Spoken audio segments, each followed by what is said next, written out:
5월 1일부터 신청하는 이것, 올해는 30만 원 추가로 더 지급해 최대 330만 원까지 받을 수 있는데요. 알면 더 받고 모르면 받을 돈도 못 받는 상황 생길 수 있으니 영상 끝까지 시청해 주시길 바랍니다. 지금 시작합니다. 구독과 좋아요 부탁드립니다. 안녕하세요. 시니어들이 우대받는 세상 시니어 우대TV입니다. 지난 4월 4일 정부는 저소득 맞벌이 가구의 소득 지원을 강화하기 위해 이것의 소득 요건 상한을 기존 3,800만 원에서 4,400만 원으로 상향 조정한다고 발표했는데요. 이것은 5월 1일부터 5월 31일까지 신청할 수 있는 근로장려금입니다. 이번 신청 기간이 정기 신청 기간이고요. 맞벌이 가구의 상향 조정은 단독 가구 소득 기준인 2,200만 원에 비해 맞벌이 가구가 상대적으로 불리하다는 지적에 따라 기준을 완화한 것인데요. 정부가 발표한 상향 조정은 올해 7월 국회에 제출할 예정이고 법이 통과가 되면 내년부터 적용이 되는 것이니 헷갈리지 않으시길 바랍니다. 근로장려금은 일은 하지만 소득이 적은 근로자 가구의 근로 의욕을 높이고 소득을 지원하는 목적으로 도입된 소득지원제도입니다. 그러나 기존의 소득 요건은 맞벌이 가구에게 결혼 페널티로 작용한다고 지적이 있었는데요. 맞벌이 가구의 결혼으로 인한 경제적 불이익을 해소하고자 상향 조정한다고 하니 좋은 소식이네요. 신청 자격은 근로소득, 사업소득 또는 종교인 소득이 있는 거주자로서 여러 요건을 모두 갖추어야 가능합니다. 2023년 12월 현재 연간 총소득이 가구원 구성원에 따라 단독 가구는 2,200만 원, 호벌이 가구는 3,200만 원, 맞벌이 가구는 3,800만 원 미만이라면 모두 근로장려금을 신청할 수 있습니다. 그러니까 내가 지난해까지 단독 가구였는지 호벌이 가구였는지 또는 맞벌이 가구였는지 확인해 보셔야 되고요. 단독 가구는 배우자도 없고 부양자녀도 없고 또 70세 이상의 직계 존속 전부 없는 경우에 해당합니다. 호벌이 가구는 배우자나 부양자녀 또는 70세 이상 직계 존속이 있는 경우이고요. 이분들 중에서 신청하는 사람이나 배우자의 총 급여액이 300만 원 미만일 때 호벌이 가구에 해당됩니다. 맞벌이 가구는 신청인 배우자 각각 총 급여액이 300만 원 이상인 가구이고요. 그리고 아셔야 할 것은 사실혼 배우자는 제외됩니다. 법률상 배우자, 그러니까 혼인신고가 되어 있어야 되고요. 만약 실제 같이 산다 하더라도 법률상으로는 배우자가 아니라면 이분들은 해당되지 않습니다. 부양자녀는 18세 미만이고 자녀가 비과세, 분리과세 소득을 제외한 연간 소득 금액이 100만 원 이하여야 부양자녀에 해당됩니다. 그러니까 만약 18세 미만 중에서 1년의 소득 금액이 100만 원 이상이라면 해당되지 않다는 점 기억해 주세요. 70세 이상 직계 존속, 즉 부모님이 마찬가지로 연간 소득 금액이 100만 원 이하이고 주민등록표상에 동거 그리고 생계를 갖지 않은 직계 존속이어야 해당이 됩니다. 재산 요건은 2023년 6월 현재 가구원 모두가 소유하고 있는 주택, 토지, 건물, 예금 등 재산 합계액이 2억 4천만 원 미만이어야 가능합니다. 주택, 토지, 건축물 승용차는 시가표준액으로 계산하고요. 시가표준액이란 국세와 지방세의 과세 기준을 정하기 위해 공시된 가액으로 기존 실거래가의 80% 수준이라고 알고 계시면 됩니다. 그리고 재산평가 시 부채는 차감하지 않고요. 2019년에 나이 제한을 폐지했기에 국세청에 소득 신고가 되어 있는 경우에는 대학생, 일용직, 알바도 근로장려금을 모두 받을 수 있습니다.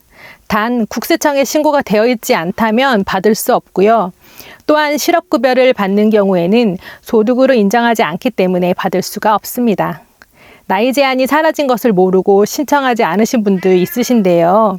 반드시 신청하셔서 받을 수 있는 돈 다 받자고요. 그럼 위 조건들이 전부 해당한다고 누구나 신청이 가능하냐?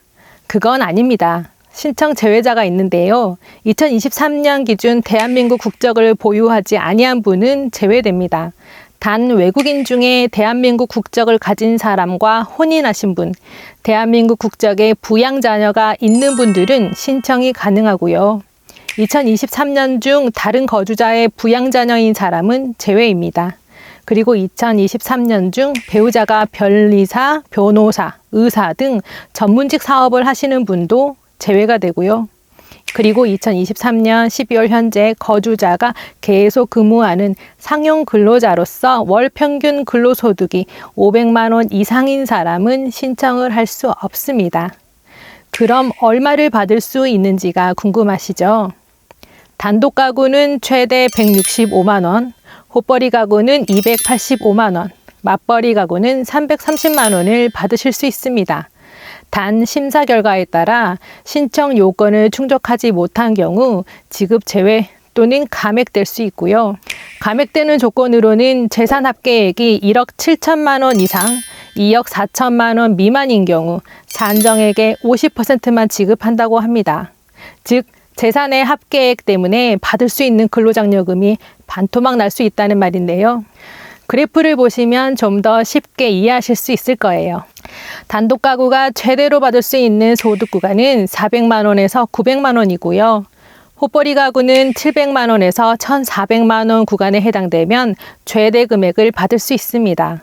맞벌이 가구는 연간 800만 원에서 1,700만 원 사이에 있다면 이분들은 최대 330만 원까지 받으실 수 있습니다. 그런데 그 이하나 그 이상일 때는 산정액이 줄어들기 때문에 확인해 보시면 좋겠습니다. 중요한 신청 기간 알려드릴게요. 2024년 정기부는 5월 1일부터 5월 31일까지 신청인데요. 심사를 거쳐 8월 말에 지급되며 심사 결과에 따라 감액되거나 지급 제외될 수 있습니다. 단기 신청을 하셨던 분들은 5월에 또 신청하실 필요는 없고요. 만약 하반기에 신청 원하시는 분들은 9월에 신청하셔도 됩니다. 이때 신청하는 것은 상반기분에 대한 반기 신청에 해당되는 거고요. 만약 깜빡하고 정기 신청 기간에 신청하지 않으신 분도 있을 수 있는데요. 이런 분들은 6월 1일부터 12월 2일까지 신청은 가능합니다. 그런데 이때 신청하시는 경우에는 장려금의 5%가 차감되는 페널티가 있기 때문에 꼭 5월 달에 신청하셔야 손해보지 않다는 점 별표 치고 넘어갈게요. 그 외에 감액되는 경우로는 소득세, 자녀세액 공제와 자녀 장려금을 중복 신청한 경우 지급액에서 자녀세액 공제 해당 세액을 차감합니다. 그리고 국세 체납액이 있으신 경우에는 지급액의 30% 한도로 체납을 충당 후에 지급된다고 해요. 신청 방법은 어렵지 않습니다. 총 6가지의 신청 방법이 있는데요. 첫째, 모바일 안내문을 받은 경우 네이버나 문자 메시지에 첨부된 안내문을 열람하여 신청하시면 됩니다. 두 번째, 서면 안내문을 받은 경우 안내문에 있는 QR코드를 스캔 후 홈택스 모바일 신청 화면에서 신청하면 되고요. 셋째, 컴퓨터나 핸드폰으로 홈택스 홈페이지에 접속해서 신청하는 방법도 있습니다. 넷째, ARS 1544-9944로 전화하여 자동응답 음성 안내에 따라 신청하는 방법도 있고요. 다섯째, 근로장려금 상담센터 1566-3636으로 전화하셔서 신청하시면 됩니다. 단 상담센터는 신청 지급기간에만 운영한다는 점 기억하시길 바랍니다. 여섯째, 자동 신청이 되는 방법도 있는데요. 이것 좀 더 자세히 알려드릴게요.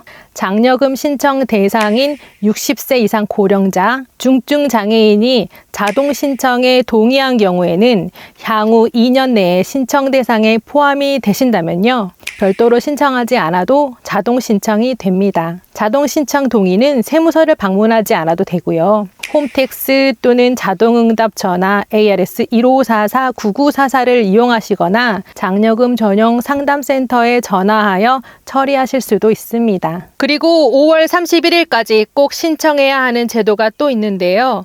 바로 자녀 장려금입니다. 자녀 장려금이란 저소득 가구의 자녀 양육을 지원하기 위한 제도이고요. 부부 합산 총 소득이 7천만 원 미만이면 18세 미만 부양자녀가 있을 경우 1인당 최소 50만 원에서 최대 100만 원까지 지급합니다. 총 소득 기준을 제외한 나머지 수급 요건은 근로장려금과 동일하고요. 신청 기간은 근로소득만 있는 분은 반기 신청과 정기 신청을 선택하여 신청할 수 있고요. 사업 또는 종교인 소득이 있는 분은 정기 신청만 가능하니 꼭 5월 31일까지 신청하셔야만 받을 수 있습니다. 이거 꼭 기억하세요. 나라에서 따로 전화해서 챙겨주거나 신청해주지 않아요. 국세청에서는 장려금 지급과 관련하여 통장 사본과 체크카드 등을 절대 요구하지 않습니다. 사느라 바빠서 깜빡하고 못 받으시면 너무 아깝잖아요. 앞으로 시니어 ODTV에서 필요한 정보와 혜택들 꼼꼼히 조사해서 알려드릴 테니 구독, 좋아요 해주시면 알차게 준비해서 돌아오겠습니다. 감사합니다.